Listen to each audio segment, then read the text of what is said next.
जय श्री राम दोस्तों, आप देख रहे हैं YouTube चैनल ज्ञान स्टार प्लस। तो दोस्तों, आप सभी का हार्दिक स्वागत और अभिनंदन। दोस्तों, आज हमने आपके लिए कमेंट चुना है, बहुत ही सुंदर धार्मिक पहेली चुनी है श्रीमान कन्हैयालाल यादव जी की। और कन्हैयालाल यादव जी अच्छे कमेंटियर हैं। इनकी पहेलियों में बड़ा सार है। देखिए, इन्होंने पूछा है कि बिना पूछ की गैया, बिना पूछ की गैया बिना पैर के ले गया, बिना सिर के देत गवाई मेरे सामने ले गया।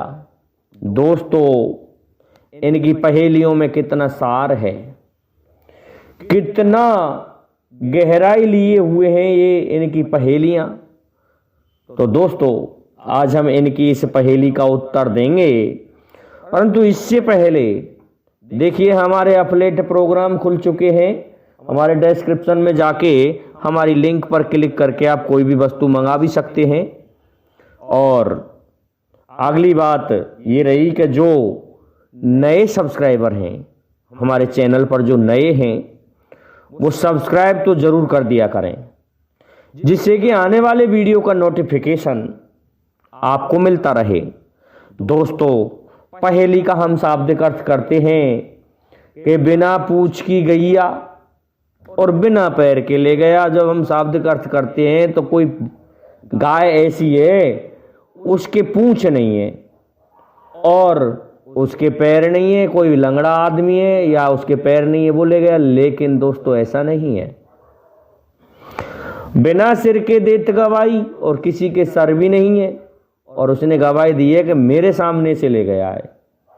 यही तो निकला दोस्तों शाब्दिक अर्थ। लेकिन नहीं, इसी में इसका उत्तर छुपा हुआ है। जिस तरह से श्रीमान कन्हैयालाल जी ने पहेली लिखी है, उस लिखने में बहुत ही सार छुपा हुआ है। तभी तो कहते हैं दोस्तों, पांडुलिपि मिल जाती है पुरानी, तो देखो वो उस समय की उपलब्धि है। लिखने में ही तो बहुत कुछ छुपा होता है। यही गलतियां तो हमें आगे बढ़ने से रोक देती हैं। अगर किसी की लेखनी सही है तो समझ लो उसने बहुत कुछ सार भर दिया। तो इन्होंने लिखा है कि बिना पूछ की गैया। तो जो पूछ लिखा है ना, पूछ, ये पूछ वाली पूछ नहीं है।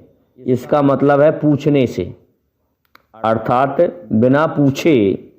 और जो गैया लिखा है ना, वो बड़ी ई बना के लिख दिया है। लेकिन वो जो गैया लिखी जाती है, जिसे हम गाय के लिए यूज करते हैं, उसमें दो मात्राएं आती हैं, आई की मात्राएं आती हैं।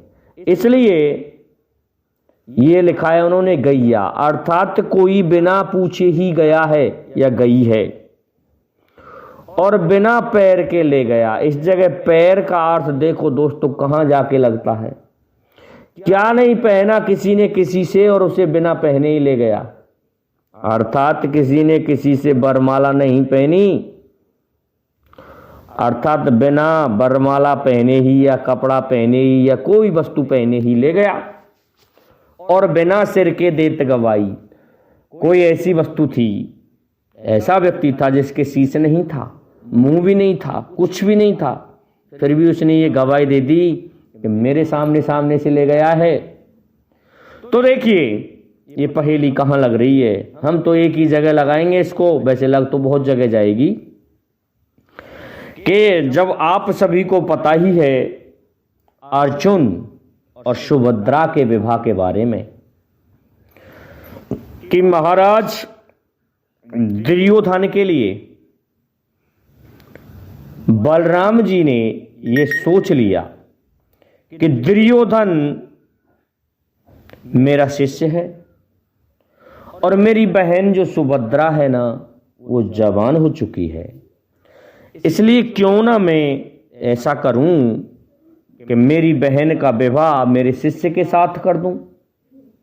परंतु इस बात की हिम्मत ना तो बलराम की थी और ना दुर्योधन की कि दुर्योधन सुभद्रा का हाथ मांग ले। तो दोनों मामा भांजे शकुनी ने और दुर्योधन ने मिलकर के बलराम जी के लिए जिस रास्ते से गुजरे थे हस्तिनापुर में, फूल बिछा दिए।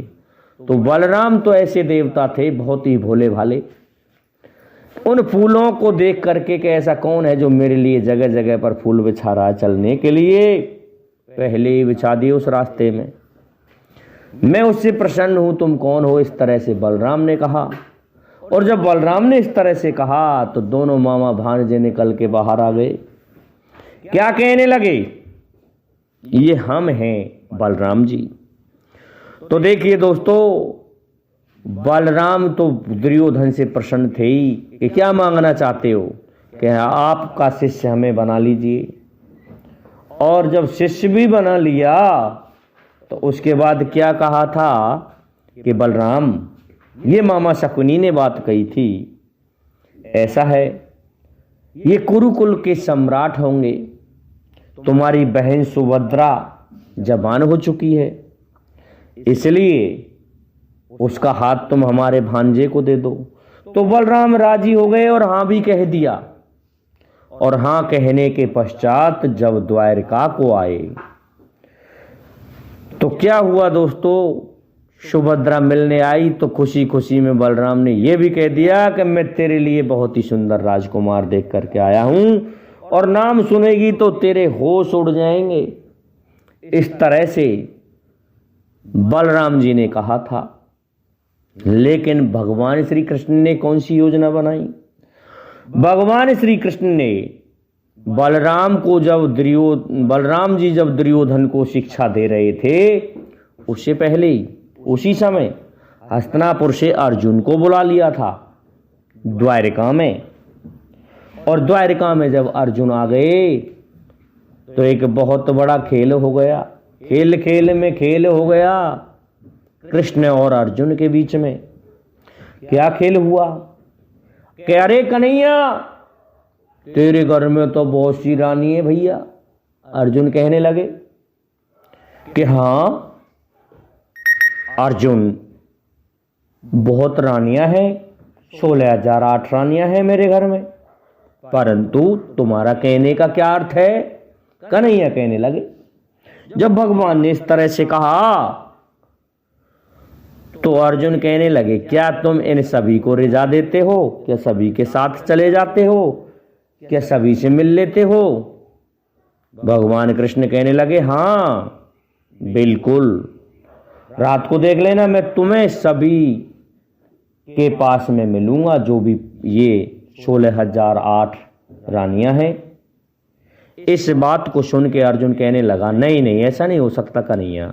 कैसा है, मैं तुझे जिसके पास नहीं मिलूं वो तेरी होगी अर्जुन, उसे मैं नहीं रखूंगा। दोस्तों कन्हैया ने बहुत बड़ी चाल चलाई। देखिए प्रभु की लीला कि अर्जुन अब छुप छुप के उन कक्षों में जा रहे हैं और देख रहे हैं। तो किसी रानी के पास में तो बंसी बजा रहे हैं, किसी के पास में पीतांबरी को दिखा रहे हैं, तो किसी के पास में उससे रास रचा रहे हैं, किसी को गलवैयां डाल रहे हैं, तो किसी को मीठी मीठी बातों से रिझा रहे हैं, किसी के पैर दबा रहे हैं, तो किसी से दबा भी रहे हैं। इस तरह से कन्हैया पाए। लेकिन देखते देखते 16,008 कक्ष बहुत होते हैं दोस्तों। पहुंच गए भूल से अर्जुन सुभद्रा के कक्ष में।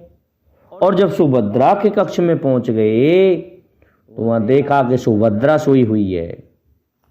अर्जुन सोचने लगे कि इस कक्ष में तो कोई नहीं है, कन्हैया नहीं है, ये मेरी हुई।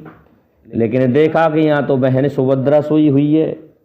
तो सुभद्रा को देख के अर्जुन दबे पैर वापस निकलने लगे। लेकिन निकलने लगे उसी समय कन्हैया ने आकर के हाथ पकड़ लिया। अर्जुन कहाँ जाता है भाग करके,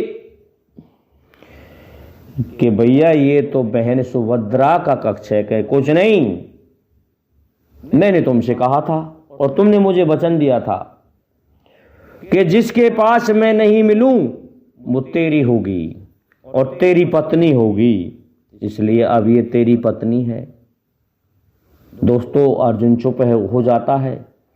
लेकिन सुभद्रा को विवाह करके ले जाएं तो कैसे ले जाएं, ये अर्जुन खुद सोच में थे और भगवान कृष्ण भी, क्योंकि सुभद्रा जो थी वो बलराम की बहन थी, ना कि कृष्ण की।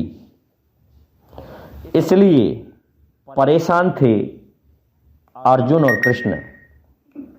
तो देखिए, बड़ी युक्ति चलाई कन्हैया ने कि मंदिर में जब सुभद्रा पूजन करने गई थी, जाया करती थी सखियों के साथ में, तो उस समय एक युक्ति सोची कि ऐसा है, सुभद्रे तुम ही इस रथ को चलाना। तो सुभद्रा ने ही दोस्तों रथ चलाया था और अर्जुन को लेकर के चली गई हस्तिनापुर को। अब क्या होता है दोस्तों, जब इस बात का पता बलराम को चला तो बलराम मारे क्रोध के फटा जा रहा था। तो देखिए, भगवान श्री कृष्ण ने इस जगह बलराम को समझाया था कि एक बात है भैया, उस समय रथ कौन हाँक रहा था, तो ये तो उन्हें पता था कि कौन हाँक रहा था, सुभद्रा ही हाँक रही थी। ऐसे प्रश्न किए, लेकिन क्या कहा कि बिना पूछ के गई है, ये बात कही थी बलराम ने कि यदि भाई के साथ में बहन गई है तो वो बिना पूछ के गई है, भाई अर्जुन के साथ में गई है तो हमसे पूछना था कि मैं हस्तिनापुर को चली जाऊं, तो ये बिना पूछ के गई है। जब ये बात भी चली थी कि नहीं भाई अर्जुन हो सकता है उसका भाई है, जा सकती है, कि नहीं मैं बिना पूछ के गई है। फिर किसी ने बता दिया कि नहीं नहीं वो तो अपहरण होके गई है, अपहरण करके ले गया है। तब क्या कहा था कि बिना पैर के ले गया है। क्या नहीं पहना था अर्जुन ने, वरमाला नहीं पहनी थी, अर्थात सुभद्रा ने वरमाला नहीं पहनाई थी, तो बिना पूछ के ले गया, बिना पूछ के गई है। अगर बहन बन के गई है तो बिना पूछ के क्यों गई, और यदि उसका विवाह हुआ है तो वो जो अर्जुन ले गया है वो बिना वरमाला पहने ले गया है, उसने कोई वरमाला थोड़ी पहनी है। कन्हैया तुम कह रहे हो कि क्या हुआ, अपहरण हुआ तो बिना वरमाला पहने गई है। और दूसरी बात, बिना सिर के देत गवाई। अब देखिए ये जो रास्ता है ना, ये रास्ता है बिना सिर वाला। रास्ते के कोई सिर नहीं होता दोस्तों, कोई मुंह नहीं होता, कोई शरीर नहीं होता। ये रास्ता भी गवाही दे रहा है कि रथ में बिठा के ले गया है, वो लीक बनती चली गई रथ के पहिए की।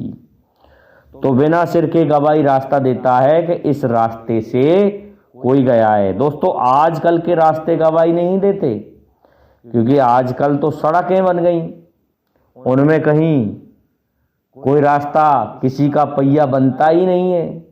लेकिन उस समय जो रास्ते थे वो रेतीले रास्ते थे, उनमें से रथ बैली गाड़ी जो निकलती थी तो ये पता चलता था कि इस जगह होके ले गया है कोई। तो देखिए वो रास्ता यही कह रहा था कि मेरे सामने सामने ले गया। तो देखिए बिना पूछ के गैया, अर्थात बिना पूछ के गई है, बिना पैर के ले गया, बिना वरमाला पहरे अर्थात बिना शादी किए ले गया, और बिना सिर के देते गवाही। रास्ते ने ये कहा था, उसमें सिर नहीं था रास्ते के, या फिर कोई पत्र भी मिल गया लिखा हुआ चुनौती भरा, जो सुभद्रा या अर्जुन किसी ने लिखा होगा कि मेरे सामने ले गया। उस रास्ते में पद चिन्ह दिख रहे थे, वो पहिया छपे हुए थे कि इस रास्ते से ले गया है। तो ये पहेली श्रीमान कन्हैया लाल जी आपकी यहां लगती है, अन्यत्र भी लगती है। लेकिन बिना पूछ के या तो रुक्मणी आई थी भगवान श्री कृष्ण के साथ में या सुभद्रा गई थी। अन्य और भी जो हुए हैं बिना पूछे जो गए हैं वो ऐसा और भी कई जगह हुआ है, लेकिन सबसे सटीक हमको इसी जगह पर लगा, इसलिए हमने इसको यहीं पर लगा दिया। क्योंकि बलराम जी ने यही कहा था कि बिना पूछ के गैया अर्थात बिना पूछ के गई है, और वो ले भी गया है तो बिना वरमाला पहने गया, उसने विवाह कहाँ किया है। तो दोस्तों ये पहेली यहाँ लगी। मैं समझता हूँ आपको हमारा उत्तर अच्छा लगा होगा, इसलिए अब आप सभी से मेरा निवेदन है कि आप हमारे इस वीडियो को लाइक, शेयर और सब्सक्राइब करें, साथ ही बेल आइकन को भी प्रेस कर दें, जिससे कि आने वाले वीडियो का नोटिफिकेशन आपको मिलता रहे। दोस्तों जय हिंद, जय भारत, जय जय श्री राधे, जय जय श्री राम।